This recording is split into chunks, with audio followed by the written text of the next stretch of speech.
ఘటన ఇద్దరిని ఒంటరి చేసింది.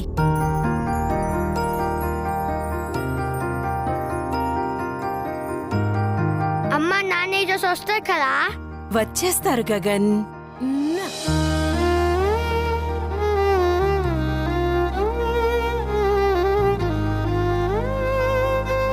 చేసిన తప్పుని కప్పిపుచ్చుకోవడానికి ఈ పాపం చేయాల్సి వచ్చింది. అమ్మా గాయపడడం మీద ఇరపం వేశాను.